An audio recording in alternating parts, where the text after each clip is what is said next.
Hello दोस्तों, कैसे हैं आप लोग। एक बार फिर से स्वागत है आपका आपके अपने ऑटोमोबाइल चैनल ऑटोमोटिव इंडिया पर।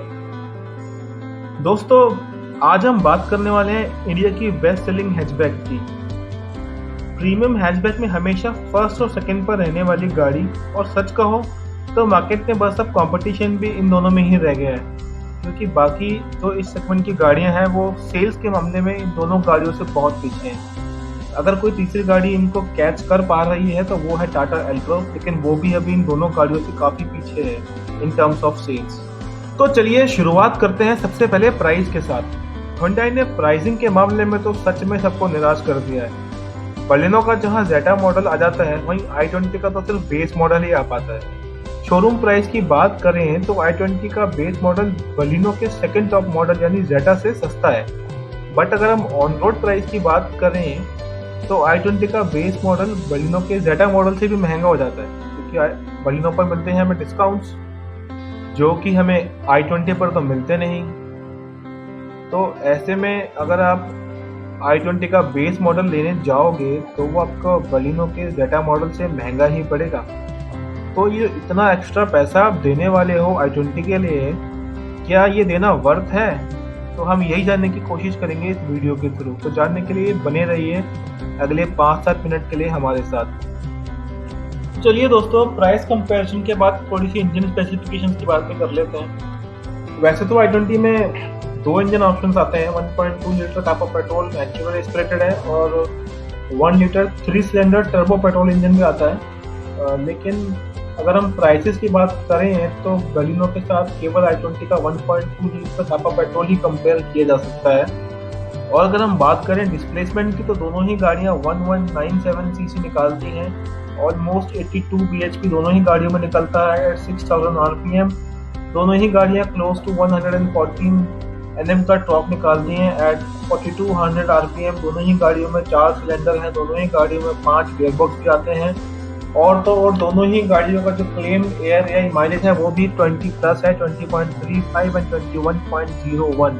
फ्यूल टैंक कैपेसिटी दोनों ही गाड़ियों में 37 लीटर्स की है। एक बात जो हमें हुंडई के लिए तारीफ करनी होगी वो है उनका क्लेम्ड एयर माइलेज, जो पहले से बहुत इम्प्रूव हुआ है। लेकिन हुंडई ने ये माइलेज इम्प्रूव कैसे किया और इसके क्या रीजंस हैं, ये जानने के लिए आप इस वीडियो में बने रहिए। तो जो बलिनो की यूएसपी है माइलेज वाली, वो तो हुंडई ने काफ़ी हद तक ओवरकम कर भी ली है अब न्यू i20 के साथ। तो दोस्तों, अब हम डायमेंशंस की बात भी कर लेते हैं। दोनों ही गाड़ियां सेम सेगमेंट में आती हैं तो उनकी डायमेंशंस भी काफ़ी हद तक एक दूसरे से मैच करती है। लेंथ में दोनों ही गाड़ियां सेम है। वेड्थ में i20 थोड़ी सी चौड़ी है, हाइट में बलिनो थोड़ी ज़्यादा ऊंची है। अगर हम ग्राउंड क्लियरेंस की बात करते हैं तो बलिनो में आपको 170 mm का मिल जाता है। i20 का अभी कंफर्म नहीं है, लेकिन फिर भी इसके आसपास ही होगा या इतना ही होगा शायद। अगर हम बात करें बूट स्पेस की तो यहाँ पर बलिनो में हमें थोड़ा सा extra 30 litres extra boot space मिलता है। वैसे 30 लीटर्स काफ़ी होते हैं। इसके अलावा हमें ये भी ध्यान रखना होगा कि बलिनो में आपको 60-40 स्प्लिट सीट्स भी मिलती हैं, जो यहाँ पर ऐड हो जाती हैं। यानी कि अगर आपको बलिनो में थोड़ी सी बूट स्पेस बढ़ानी है तो आप बलिनो की एक सीट फोल्ड कर सकते हैं और उसको यूज़ कर सकते हैं। हालांकि i20 में आपको पूरी बेंच ही फोल्ड करनी पड़ेगी।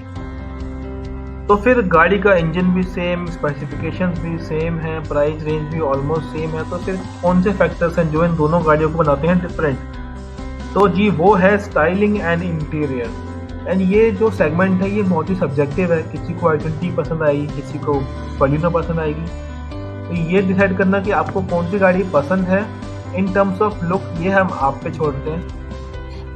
लेकिन फिर भी कौन सी गाड़ी में आपको कौन सी फैसिलिटी मिलेगी और कौन सी गाड़ी में आपको क्या नहीं मिलेगा, ये बताना ज़रूर हमारा काम है। तो ये हम अपना काम ज़रूर करेंगे। तो नेक्स्ट स्लाइड में डिस्कस करते हैं कि दोनों गाड़ियों में फीचर्स में कितना डिफरेंस है। दोस्तों, i20 का मैग्ना मॉडल जो कि बेस मॉडल है, हम उसको कंपेयर कर रहे हैं बलिनो के सेकेंड टॉप मॉडल से, यानी बलिनो जेटा से, क्योंकि दोनों ही गाड़ियों का प्राइस सेम है। लेकिन क्योंकि एक गाड़ी ऑलमोस्ट टॉप मॉडल है और एक गाड़ी बिल्कुल ही बेस मॉडल है, तो फीचर का डिफरेंस तो आना बहुत लाजमी है। और वो कितना डिफरेंस है, कैसा डिफरेंस है, चलिए ये और देखते हैं। टैकोमीटर दोनों गाड़ियों में मिल जाएगा, इलेक्ट्रॉनिक मल्टी ट्रिप मीटर दोनों गाड़ियों में मिल जाएगा।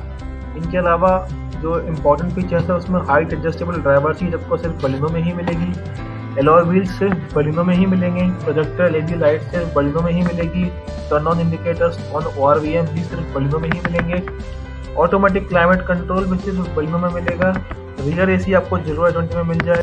अगर हम फोल्डिंग रियर सीट की बात करें, यानी कि आप कितनी सीटें पीछे की फोल्ड कर सकते हो, वहाँ पर आपको i20 में मिलती है बेंच फोल्डिंग, यानी कि आप पूरी सीट ही फोल्ड कर सकते हो या फिर नहीं कर सकते, लेकिन बलिनो में आपको ऑप्शन मिलता है 60-40 का, यानी कि अगर आप एग्जाम्पल 3 लोग जा रहे हो तो उसमें से आप एक सीट को और फोल्ड कर सकते हो, that increases your boot space. तो ये बड़ा एक इंपॉर्टेंट फीचर है जो i20 बलिनो में आता है।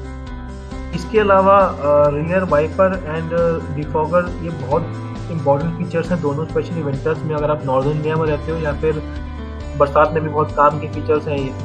तो ये सारे इंपॉर्टेंट और की इंपॉर्टेंट फीचर्स जो आपको मिलते हैं बलिनो में वो आपको i20 में नहीं मिलते हैं, that too on same price with same specifications and same engine. तो ऐसी दिखती है कुछ बलिनो अंदर से। वैसे मुझे तो काफ़ी पसंद है इसका इंटीरियर, लेकिन अगर हम कंपेयर करें i20 के बेस मॉडल से तो शायद मुझे यही बेटर लगेगा। बट आपकी क्या राय है, आपको i20 बेस मॉडल ज़्यादा पसंद है इंटीरियर वाइज या फिर बलिनो जेटा सेम प्राइस रेंज में? दोस्तों रियर व्यू में अगर हम बात करें तो पीछे से मुझे i20 थोड़ी ज़्यादा पसंद है, बट वो भी बेस मॉडल की फ़ोटोज़ अवेलेबल ऑनलाइन है नहीं, तो टॉप मॉडल बहुत अच्छी लग रही है। बाकी बेस मॉडल में आपको क्या लगता है कौन सी गाड़ी बेटर लगेगी, जेटा या फिर बलिनो i20 मैग्ना? बताइए हमें कमेंट बॉक्स में। सेफ्टी की बात किए बिना किसी भी कार कंपैरिजन को मैं कंप्लीट नहीं मानता, और ऐसे में इन दोनों गाड़ियों में भी हम सेफ्टी की बात ज़रूर करेंगे। दोस्तों बलिनो यूरो NCAP में टेस्ट की जा चुकी है जहाँ पर उसे 3 स्टार मिले हैं। यूरो NCAP में 3 स्टार का मतलब होता है एवरेज टू गुड सेफ्टी, और ये जो सेफ्टी रेटिंग मिली है बलिनो को विदाउट सेफ्टी पैक मिली है, यानी कि जो बलिनो आपको इंडिया में मिलती है ऑलमोस्ट सेम ही बलिनो को टेस्ट किया गया यूरोप में जहाँ पे उसे 3 स्टार मिले हैं। एक बात इसमें मैं और ऐड कर दूं कि जो यूरो NCAP के जो टेस्टिंग स्टैंडर्ड होते हैं वो ग्लोबल NCAP से काफ़ी ज़्यादा डिफिकल्ट जो स्टैंडर्ड होते हैं, बिकॉज यूरोप में सेफ्टी स्टैंडर्ड बहुत ही ज़्यादा मैटर करते हैं और उसको बहुत ही अच्छे तरीके से ठोक बजा के यूरोप में टेस्ट करते हैं। ग्लोबल NCAP थोड़ा सा फिर भी रीजनेबल होता है। तो यूरो NCAP में बलिनो की 3 स्टार की रेटिंग है जो काफ़ी अच्छी मानी जाती है। बाकी अगर आप गाड़ी की सेफ्टी को उसके वेट से भी थोड़ा डिसाइड करते हो तो बलिनो का जो वेट है वो gross weight is around 865 kg to 900 kg। अगर हम बात करें i20 की तो अभी किसी भी NCAP में i20 का टेस्ट हुआ नहीं है, तो हम उसकी सेफ्टी रेटिंग के बारे में कुछ नहीं कह सकते, बट फिर भी ऐसी एक्सपेक्टेशन है कि शायद ये 3 स्टार के आसपास ही स्कोर करेगी। अगर हम वेट से जज करें तो i20 का भी जो वेट है वो 865 kg ही है। तो इसी के साथ होता है कंपैरिजन ख़त्म। हमें ऐसा लगता है कि इतने पैसे में आपको बलिनो जेटा ज़्यादा वैल्यू पर बनी रहेगी। एक तो आपको सर्विस उसकी सस्ती हो जाएगी, दूसरा माइलेज के मामले में अभी भी मारुति सुजुकी अनडिस्प्यूटेड लीडर है, ज़्यादा एवरेज देगी, लेस मेंटेनेंस कॉस्ट, ज़्यादा एवरेज, ज़्यादा फीचर्स, बड़े टायर, आपको सारा कुछ बेटर मिलेगा बलिनो में। i20 आप ले सकते हैं अगर आपको Hyundai खरीदनी है और लुक्स आपको मैटर करती है थोड़ी बहुत सी। बाकी यहाँ तक वीडियो देखने के लिए आप सभी का बहुत शुक्रिया। अगर वीडियो अच्छी लगी हो तो प्लीज़ लाइक कीजिएगा, शेयर कीजिएगा, और अगर कोई सजेशन है या आपका कोई इम्प्रूवमेंट के लिए कोई आप सजेशन दे सकते हो तो प्लीज़ हमें कमेंट बॉक्स में बताइए। हमारे साथ जुड़े रहिए और आने वाले वीडियो देखते रहिए। Thank you very much and आप सब अपना ध्यान रखिए। Thank you.